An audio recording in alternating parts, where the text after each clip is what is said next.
mo? Sa problema na ako. Huwag ko'y problema. Ikaw ang may problema. Kuya, si problema na ako. Unsa man daw ako nangaibawan? Nga nakipagrelasyon ka ba yun? Ay, nakipagrelasyon. Ay, pagbuot. Sa'yo ay pagbuot. Kanay mong ibuhat. Di na makay mong pamilya.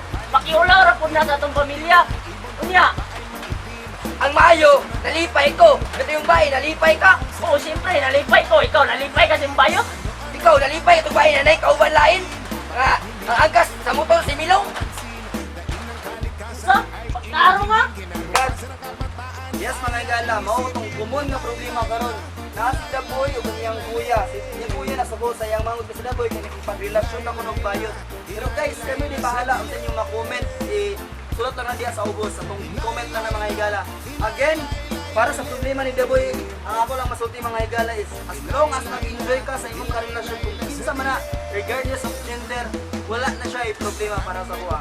Anyway, para kay Daboy, muna yung kanta para sa iya. Daboy, kay mo ba tungkol? Di naman ako tulad ng inakala mo.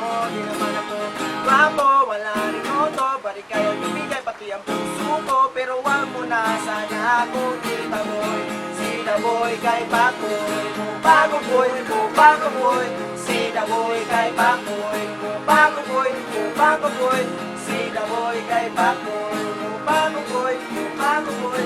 Si Daboy kay Pakoy, Mubago boy, Mubago boy. Okay, yes mga igala, this is Danny Chumi and yes, we will kit ang mao katotong problema or issue karon. Hashtag Pakoy!